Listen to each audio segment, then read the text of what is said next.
पहले तो ये बात जान लेते हैं, दो प्रकार के दाम होते हैं। एक अधुनातन दाम होता है, एक पुरातन दाम होता है या मूल दाम होता है। मूल दाम को ही हम पुरातन दाम कहते हैं, ये बात जान लेना। और अधुनातन दाम को हम नया दाम कहते हैं।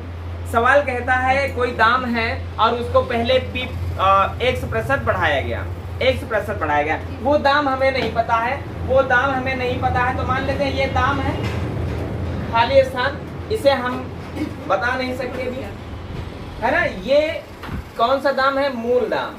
सवाल ने कहा पहले इसे p% बढ़ाया गया। अच्छा, अगर हम कह देते हैं कि इसे 10% बढ़ाओ तो क्या करते तुम? 110% लिखते। 20% बढ़ाओ तो 120% लिखते। अगर 10% घटाओ तो कहते तो हम 90% करते। घटाने का मतलब 100 से घटा करके और वृद्धि का मतलब 100 में जोड़ करके। तो पहले हमने कहा कि 100% बढ़ाओ, तो 100% बढ़ाने का मतलब होता है कि 100 में 100%, भाई 100 प्लस x% माने बटा 100। जब इतना दाम हुआ तो कह रहा है अब 1% इसे घटाओ। ये तो कह रहा है अब इसे 1% घटाओ, और 1% घटाते हैं तो 100 माइनस x% माने बटा 100। पहले 1% बढ़ाया गया, फिर 1% घटाया गया। अब इसका अधुनातन दाम जो है वह 1 रुपया है, अर्थात यह 1 रुपया के बराबर है। बात क्लियर हुई? ध्यान देना, खाली स्थान का मान निकालना है। खाली स्थान का अगर मान निकालना है तो ये 100 और ये 100 दोनों यहाँ पर भाग में है, बराबर के उस पार जाएंगे, गुणे में हो जाएंगे ना। तो भाई ये गया, गुणा किया तो 100 एकम 100 हुआ, है ना। और ये भाग का है, ये जब उधर गया तो गुणे का हुआ। ये बात सबको पता है ना, क्लियर है। और यहाँ पर देखो 100 प्लस x है, 100 माइनस x है। तुम लोगों को हरदम बताए हैं बीजगणित पढ़ाते समय, यह लिखा, अगर इसको a मानोगे, इसको b मानोगे, लिखा है a प्लस बी, और ये लिखा है a माइनस बी, और a plus B, a minus B बराबर होता है a square minus B square. अर्थात जब ये इधर जाएंगे भाई, यहाँ पर गुणे में इधर जाएंगे, भाग में हो जाएंगे, और ये लिखिए क्या है? a square minus B square, है ना। a square minus B square. a इसको माने हो 100 को, a 100 को माने हो ना, तो 100 का स्क्वायर करोगे, ये हो जाएगा। और कह रहा है माइनस का निशान लगाओ, माइनस का निशान लगाते हैं। और फिर कह रहा है b का स्क्वायर करो। b किसको माने? x को माने, तो x का स्क्वायर करेंगे, है ना, x का स्क्वायर करेंगे। और जो है कि ये दोनों की दोनों संख्या उधर चली गई, इधर खाली स्थान बचा, और खाली स्थान का मान क्या हुआ है? 10,000 बटे 10,000 माइनस x स्क्वायर। तुम्हारे एसडी यादव में ये सवाल पाया गया है। अगर एसडी यादव खोल के देखे होते तो ये सवाल लगाने में कोई दिक्कत ना होती। हमने कहा पहले 1% बढ़ाया, फिर 1% घटाया, तो हुआ क्या? 10,000 बटे 10,000 माइनस x स्क्वायर। बोलो कहीं पर है कोई डाउट है जहाँ पे ना समझ में आया है? चलिए अगला प्रश्न। सवाल कहता है कि भाई पहले p% बढ़ाया गया, फिर p% घटाया गया, और जो है कि अधुनातन दाम 1 रुपया है, तो मूल दाम बताओ। यही तो बात हुई, और क्वेश्चन वही है जो पहले हुआ है। अगर क्वेश्चन वही है, बस p के स्थान पर x, देखो कहाँ पर पहुंचे, x के स्थान पर कहाँ पे है। चले देखिए, p के स्थान पर x सही रखना है भाई। हमको पुराना दाम माने मूल दाम ज्ञात करना है। पहले क्या किया गया? p% बढ़ाया गया है, तो 100 प्लस p रखेंगे, और फिर % माने बटा 100। फिर क्या कह रहा है? इसमें p% घटाया गया है ना, और p% घटाया गया तो 100 माइनस p रखेंगे, बराबर 1 रुपया, है ना। और 1 रुपया अगर इसको हल करोगे तो वही आएगा क्या? इसको हटा देते हैं, 10,000 बटे 10,000, और माइनस जहाँ पर x स्क्वायर किए थे वहीं पर p स्क्वायर कर देंगे। यही तुम्हारा जवाब है, कुछ करने की जरूरत नहीं है। बोलो आ जाएगा? अगर आ जाएगा तो फिर अगला प्रश्न। भाई प्रश्न क्या कह रहा है कि एक शहर है और उस शहर की जनसंख्या कितने % क्या हो रही है? हर वर्ष 10% घट रही है। और वर्तमान में क्या कह रहा है? 50,000 जनसंख्या है। वर्तमान में 50,000 जनसंख्या है ना, 10% घट रही है हर साल। तो 2 वर्ष बाद की जनसंख्या बताओ। तो भाई 10% घट रही का मतलब इतनी संख्या है। पहले साल में 10% घटी, 10% घटी का मतलब है 90%। 90% कभी कह सकता है पहले 10% घटी, फिर 20% बढ़ी, ऐसे भी कह सकता। परसेंट बढ़ी का मतलब 100 में जोड़ के, घटी का मतलब 100 में घटा के। लेकिन दोनों वर्ष क्या हुआ 10%, पहले वर्ष में 10% घटी, दूसरे वर्ष में भी 10% घटी, तो 10% घटी मतलब 90%, बस यही करना था। 2 वर्ष की बात है, 2 बार ऐसी प्रक्रिया करते हैं, 0000 या 0000 काट देते हैं, है ना। अब करना क्या है, देखो 0 का 0 से गुणा तो 00 होगा, 9 9 81 हुआ, है ना। इन दोनों का गुणा हुआ, अब इससे गुणा होना है तो 5 से कम 5 और उसके बाद 5 8 40, जवाब रहा 40, 500 के बराबर, अर्थात इतनी संख्या घट करके हो जाएगी। कभी ये भी प्रश्न हो सकता है कि घटकर कितनी रह गई, और कभी ये भी हो सकता है कितनी घटी, तो 50, देखो घटकर कितनी रह गई तो जवाब रहा 40, 500 के बराबर। कितनी घटी तो 5000 थी और 40,500 बची है, इसका मतलब 9500 घटी है। ये बात अपने आप में समझ लेना, ठीक है। चले अगला प्रश्न हल करते हैं। नई बात को समझो, देखो 10% क्या है, 10% कमी हो रही है प्रतिवर्ष जनसंख्या में, है ना। और वर्तमान में जनसंख्या कितना है, 19,800 है, 9,800 9,800 है, 9,800 बोले थे, नहीं 19,800 बोले थे, चलो अच्छा 19,800 लिख लो। 10% कमी हो रही है। अब देखें ये वर्तमान जनसंख्या तो कह रहा है पिछले वर्ष की बात कर रहा है, पिछले वर्ष की बात कर रहा है, पिछले वर्ष की बात कर रहा है। भाई पिछले वर्ष की जनसंख्या क्या है, आप क्वेश्चन पर ध्यान देना, पिछले वर्ष की जनसंख्या। अच्छा इसको भी लिख सकते, एक ही साल की बात है, एक साल में देखो चाहो तो एक साल में तराजू लगा सकते हो, और तराजू ही नहीं दोनों नियम बताएंगे। 19,800 वर्तमान में जनसंख्या है और पिछले साल की पूछी जा रही। अच्छा वर्तमान की जनसंख्या है ना ये, तो इसका मतलब वो घट करके आई है ना, घट करके इतनी हुई है ना। पिछले साल की पूछी जा रही, पिछले साल से ये घट करके इतनी हुई ना, तो कितनी घटी थी 10%, 10% घटी का मतलब है 90%, है ना 90%। पिछले साल वाली जो जनसंख्या थी वो कितनी थी 100%, 100% का मतलब परसेंट के नीचे परसेंट रखोगे, बस 0 से 0 काटोगे, 9 से काटोगे 9 दूनी 18 है ना, 50 18, 9 दूनी 18, 0 के 0 3 में गुणा करोगे, ये 00 यहाँ पर उठ करके आ जाएंगे, है ना। और दूसरा पॉइंट, दूसरा यही बात, तराजू अगर नहीं लगा रहे हो तो पिछले साल की जनसंख्या पूछी गई माना कि x, पिछले साल की जनसंख्या माना कि x, और अब क्या कह रहा है 10% घट रही है, 10% घटने का मतलब है 90%, और 90% घट करके हुई कितने के बराबर, 19,800 के बराबर, है ना। अब देखें 0 से 0 कट गया, 9 से काटोगे ये 9 दूनी 18, बचा 1, 9 दूनी 18, बचे 00, और ये 10 भाग का ये इधर जाएगा, गुणा कर देगा, जवाब रहेगा कितने के बराबर, 22,000 के बराबर। क्लियर हो गया। चले अगला प्रश्न देखिए, प्रश्न क्या कह रहा है। प्रश्न कह रहा है कि हर जुलाई के महीने में 10% की वृद्धि होती है, हर जुलाई के माह में 10% की वृद्धि होती है, यही तो बात है। और प्रश्न क्या कह रहा है कि 1 मई, कह रहा मई 2000 में उसका वेतन जो है कि 15,000 रुपए था, है ना। मई 2000 में 15,000 था, तो पूछा कब का गया है, प्रश्न कह रहा है अक्टूबर 2001 में, अक्टूबर 2001 में, है ना। कितना, सवाल पर ध्यान देना। पहले देखो वृद्धि कितनी बार, जुलाई को ही वृद्धि होती है, कितने परसेंट, 10%। तो मई जो है कि मई 2000 से चले तो मई के बाद जून जुलाई, है ना। जुलाई 2000 में एक बार वृद्धि हुई, भाई 15,000 का वेतन है, 15,000 का वेतन में जुलाई 2000 में 10% की वृद्धि हुई, 10% वृद्धि माने 110%। फिर चले आए, इसलिए कि सन 2000 में एक ही बार जुलाई होती है, तो एक ही बार वृद्धि। अब जब 2001 में आएंगे, तो चलते हैं जनवरी, फरवरी, मार्च, अप्रैल, मई, तो भाई अक्टूबर तक चलते हैं। अक्टूबर तक कहीं जुलाई मिली, है ना, जुलाई मिली, 1 जुलाई और मिली ना, तो 1 जुलाई और मिली, तो जुलाई को भी क्या होगा, 10% की वृद्धि होगी, 10% की वृद्धि कर देते हैं। तुम लोगों ने जानते हो क्या किया, 1 वर्ष की यहाँ पर देखा, 1 वर्ष का अंतर, एक बार प्रक्रिया कर दिया। लेकिन देखो तो उसने सवाल ने एक शर्त रख दी कि जुलाई में ही 10% की वृद्धि होती है। तो देखो कितनी जुलाइयां पड़ती हैं, तो मई 2000 से चले अक्टूबर 2001 तक, तो 2 बार जुलाई आई, और जब 2 बार जुलाई आएंगी तो 2 बार वृद्धि होगी, इसलिए जुलाई को वृद्धि होती है। आप कर लो, देखो 0000 कटे, ये 0 से 0 कटा, 0 से 0 कटा, है ना। 0 को उतार लेते हैं, 11 का 11 से गुणा होगा 121 होगा, 121 से 15 का गुणा होगा, 15 कम 15 के 5 होगा, क्लियर है। और 15 दूना 30 और 30 इसका एक हासिल हुआ था 31 है ना, हासिल 3 हुआ। 15 कम 15, 15 में 3 जोड़ा तो 18। जवाब कितने के बराबर आ? 18 150 के बराबर।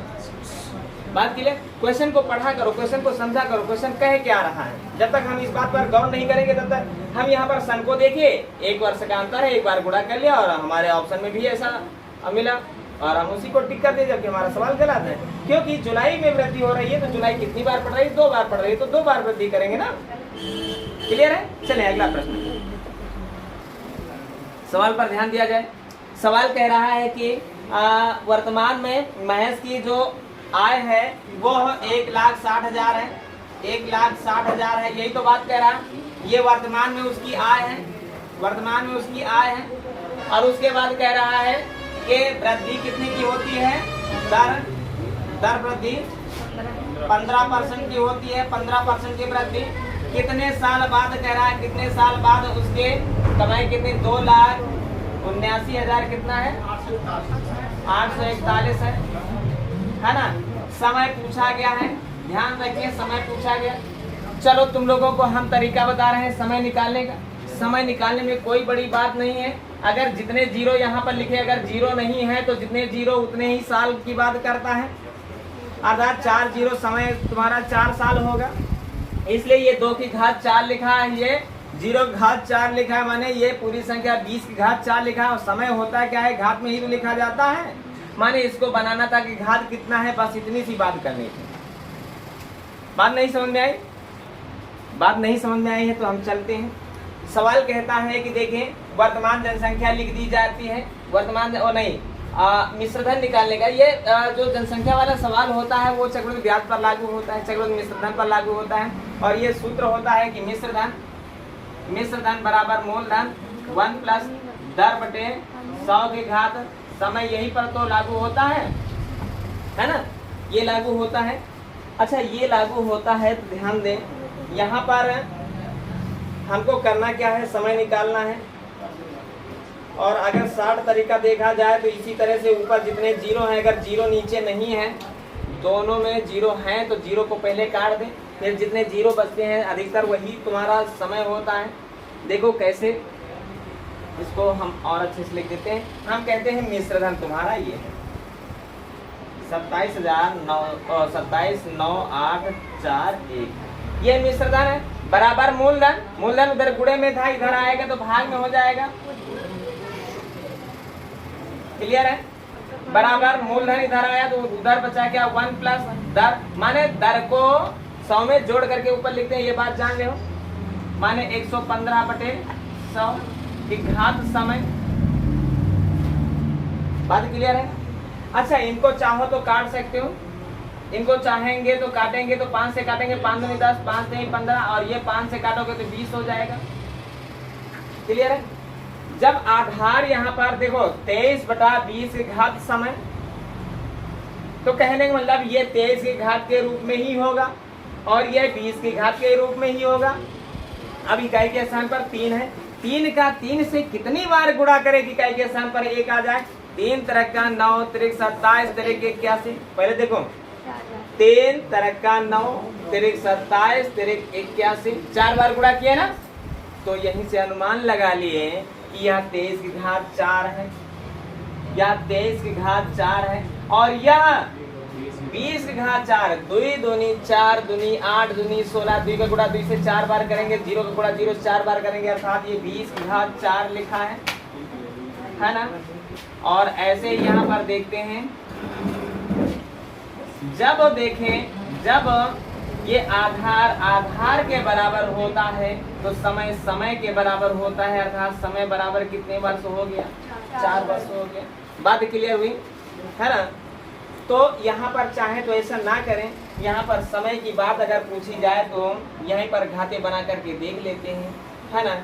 मतलब ये जो मिश्रधन होता है, मूलधन होता है, इनको जितना हो सके उतना अगर कट रही है तो काट दें, और कटने के बाद ये किसी न किसी संख्या की किसी न किसी घात के रूप में होंगी, वो चाहे किसी की घात 3 हो, चाहे किसी की घात 2 हो, किसी की घात 4 हो, तो जिसकी घात जितनी हो जाए वही तुम्हारा आंसर। अच्छा एक पॉइंट कठिन देगा तो दूसरा वाला सरल जरूर देता है, है ना। तो इसका ये कितने की घात कितना है, ये बात अगर जानना जो है कि कठिन है तो इसको देख लें, है ना। इस तरह से देखिए 20 की घात ये कितना है, 4 है, तो जवाब हमारा 4 के बराबर रहा, अर्थात समय 4 वर्ष है। क्लियर है। देखो प्रश्न क्या कह रहा है, कह रहा है कि जो भत्ता है वह मूल वेतन का 165% है।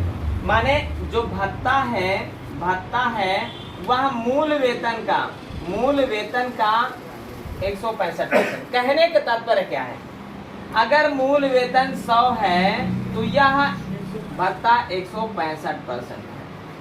अगर मूल वेतन 100 है तो भत्ता 165, यही तो कह रहा है, भत्ता मूल वेतन का 165% है। अच्छा यहीं पर कहता है 165% अधिक है तो हम 265 रखते हैं। ये बात जान रहे हो ना।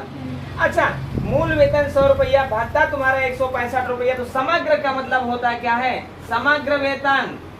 समग्र वेतन क्या है, समग्र वेतन का मतलब कुल वेतन, भत्ता और वेतन समेत क्या है, 265 है ना। अब देखिए तराजू बनाते हैं, 265 नहीं समझ में आया क्या है। समग्र का मतलब सब कुछ, भत्ता और वेतन दोनों मिला के। अब प्रश्न क्या कर रहा है, 11,925 समग्र वेतन 11,925 है। ये 11,925 क्या है, समग्र वेतन है, और समग्र वेतन है तो इसके सामने किसका अनुपात रखेंगे, समग्र वेतन का, अर्थात 200। अब अगर पूछ रहा है मूल वेतन तो 100 रख दो, भत्ता पूछ रहा है तो 165 रख दो, और ये भी पूछ सकता है भत्ता मूल वेतन से कितना है अधिक, तो 65 रख दो। लेकिन यहाँ पर मूल वेतन की बात कही गई, अर्थात यहाँ पर क्लियर है। अब 5 से काट देते, इसलिए 5 का पहाड़ा हमको पहले आता है। 5 25 बचा क्या, 1 15 5 3 15, 5 से काटोगे 5 दूनी 10 19 हुआ, 5 3 15 4 बचा 42 हुआ, 5 40 25 बचा, है ना, 5 25। अब 53 का पहाड़ा जो है कि 238 से ज्यादा ना हो, तो 5 चौके 20 है ना, 3 चौक 12, माने कितना 212 है ना।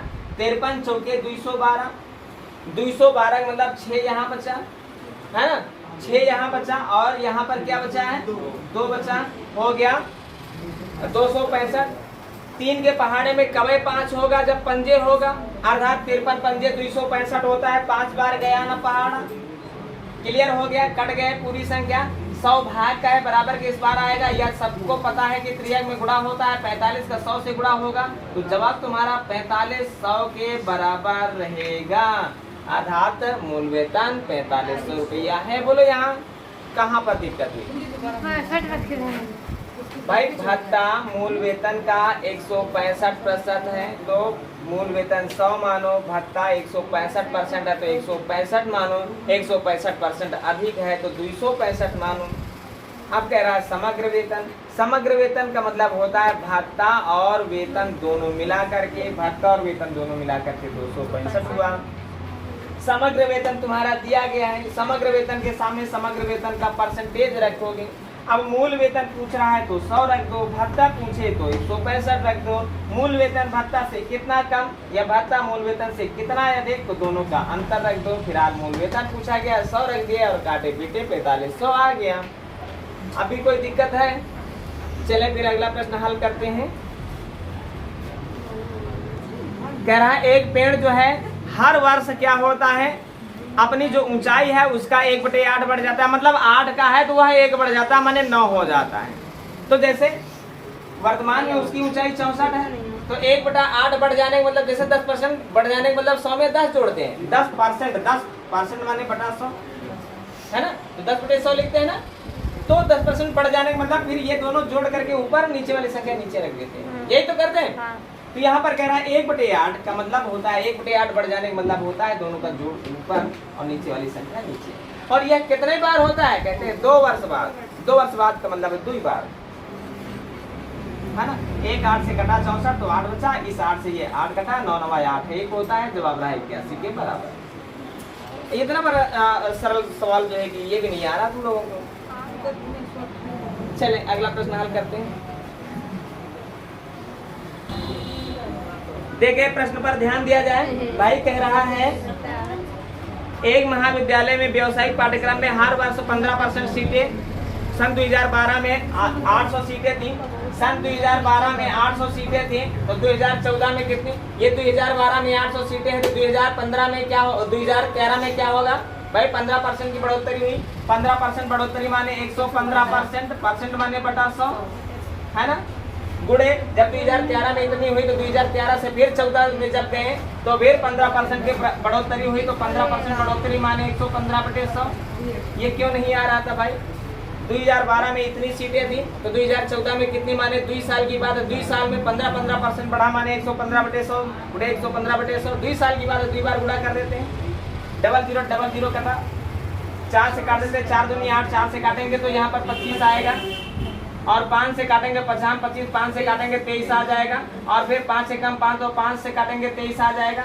बस 23 का गुणा 23 से करने के बाद 2 से कर देंगे। 23 का गुणा 23 से करने का मतलब 23 का स्क्वायर निकालना है। स्क्वायर निकालने का तरीका क्या होता है? पहले वाले इकाई के अंक का वर्ग कर देते हैं, 3 3 9, फिर दोनों का गुणा करके दोगुना कर देते हैं, 3 दूनी 6, 6 के दोगुना 12, 12 के 2 लिख देते हैं, हासिल 1 हो गया। फिर दाएं वाले अंक का स्क्वायर कर देते हैं, 2 दूनी 4, और 4 में 1 हासिल जोड़ा तो 5। 23 का गुणा 23 से हो गया, बाकी अब 2 से गुणा करना है, और 2 से जैसे ही गुणा करते हैं 2 9 27, गलत है? चलो 2 9 27 नहीं तो 3 9 18 होता है। क्लियर? 1 हासिल हो गया, 2 दूनी 4, 4 में 1 हासिल जोड़ा तो 5, है ना? 2 पंची 10, तो जवाब रहा 1058 के बराबर। क्लियर है? अर्थात ऐसे सवाल जब भी ऑप्शन में मिल जाए, देखिए ऐसे सवाल अगर एग्जाम में आते हैं या तुम्हारे प्रैक्टिस सेट में मिलते हैं तो 115 का मतलब 115 23 से संख्या करती है। बस इतनी सी बात को ध्यान में रखना कि कौन सा ऑप्शन 23 से करता है। 20% की बात करें तो 120 का मतलब है कि 120 का मतलब है 12 से संख्या कटती नजर आए। 130% बढ़ोतरी का मतलब 11 से संख्या कटती आए। बस यही ऑप्शन से देख लेते हैं तो संख्या वैसे भी हमारा आंसर जो है कि सही हो जाता है। ठीक है, बाकी समय हो गया है।